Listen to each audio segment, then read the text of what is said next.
الحمد لله وحده والصلاة والسلام على من لا نبي بعده أما بعد فأعوذ بالله من الشيطان الرجيم بسم الله الرحمن الرحيم قل إن صلاتي ونسكي ومحياي ومماتي لله رب العالمين وقال النبي صلى الله عليه وسلم من وجد ساعة فلم يصح فلا يقربن مصلانا صدق الله العظيم۔ محترم سامعین ناظرین، السلام علیکم ورحمۃ اللہ وبرکاتہ۔ آج کی اس نشست کے اندر قربانی کی اہمیت اور فضیلت کے حوالے سے کچھ عرض کروں گا۔ چونکہ یہ عشرہ ذی الحج ہے، اس عشرے کے اندر سب سے اہم عبادت حج ہے، جو بیت اللہ شریف کے اندر اس وقت پوری دنیا سے مسلمان جمع ہیں اور یہ حج کی عبادت ادا کر رہے ہیں۔ اور اس عشرے کی دوسری اہم عبادت جو پورا عالم اسلام 10 ذی الحج سے لے کر 12 ذی الحج تک 3 دن حضرت سیدنا ابراہیم علیہ السلام کی قربانی کی سنت کو زندہ کرتا ہے، اور حضرت سیدنا اسماعیل ذبیح اللہ علیہ السلام کی قربانی کی سنت کو زندہ کرتا ہے۔ اور خوش قسمت ہے وہ لوگ جو ان 3 دنوں کے اندر اللہ کے سامنے جانوروں کی قربانی پیش کرتے ہیں۔ اور دوسری حدیث کے اندر اللہ کے پیغمبر صلی اللہ علیہ وسلم نے فرمایا کہ وہ انسان بدبخت ہے، بد نصیب ہے کہ جو صاحب استطاعت ہونے کے باوجود اگر وہ قربانی نہیں کرتا۔ سورۃ الانعام کی جو یہ آیت کریمہ میں نے آپ کے سامنے تلاوت کی، یہ مکی سورت ہے، اور اس وقت حج بھی فرض نہیں ہوا،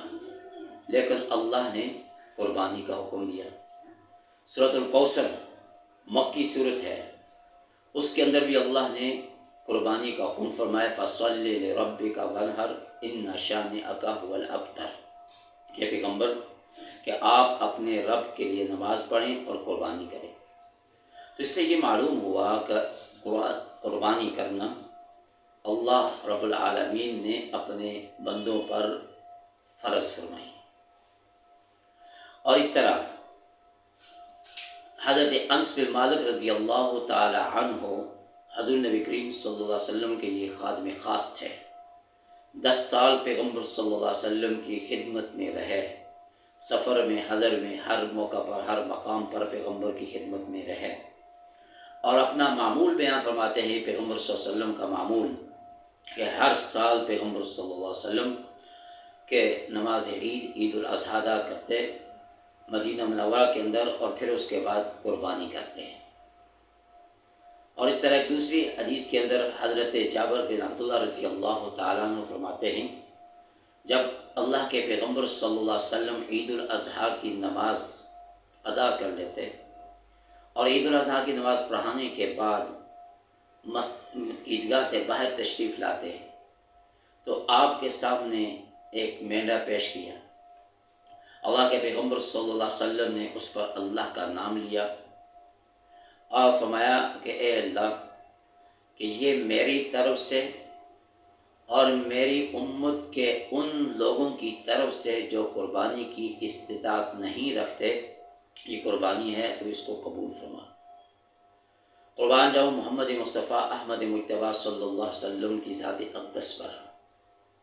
کہ اللہ کے پیغمبر صلی اللہ علیہ وسلم نے اپنی امت کے ان غریب غرباء کا خیال رکھا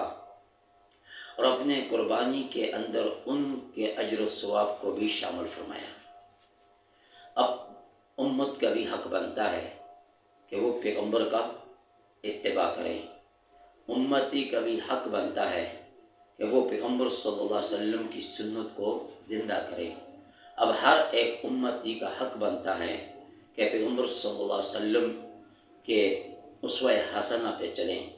امتی کا بھی حق بنتا ہے کہ پیغمبر صلی اللہ علیہ وسلم کے جانساران صحابہ پر کے نقش قدم پہ چلنے کی کوشش کریں۔ اور ایک دوسری حدیث حضرت ابو ہریرہ رضی اللہ تعالیٰ عنہ سے روایت ہے، اللہ کے پیغمبر صلی اللہ علیہ وسلم نے ارشاد فرمایا کہ من وجد ساعتا فلم یضحی فلا یقربن مصلانا، کہ جو شخص قربانی کی استطاعت رکھتا ہو، جو شخص قربانی کی طاقت رکھتا ہو اور اس کے باوجود اگر وہ قربانی نہیں کرتا تو فرمایا کہ وہ ہماری عیدگاہ میں نہ آئے، اس کا ہمارے ساتھ کوئی تعلق نہیں کہ وہ میری امت کی صف میں شامل ہو۔ اللہ کے پیغمبر صلی اللہ علیہ وسلم نے اس اپنے امتی کے لیے وعید فرمائی ہے کہ جو صاحب استطاعت ہونے کے باوجود اگر وہ قربانی نہیں کرتا۔ قربانی کی اللہ کے ہاں بڑی فضیلت ہے۔ حدیث پاک میں آتا ہے کہ جب اللہ کا کوئی بندہ اللہ کی راہ میں اللہ کے حکم پر عمل کرتے ہوئے قربانی کرتا ہے، یعنی جانور کا خون بہاتا ہے، ابھی وہ خون زمین پہ نہیں گرتا، اللہ تعالیٰ اس قربانی کو شرف قبولیت بخشتے ہیں اور اپنے اس بندے کی مغفرت اور بخشش کا اعلان فرما دیتے ہیں۔ اور ایک دوسری حدیث کے اندر اگرچہ وہ ضعیف ہے لیکن ضعیف حدیث جو ہے وہ فضائل کے اندر چلی جاتی ہے۔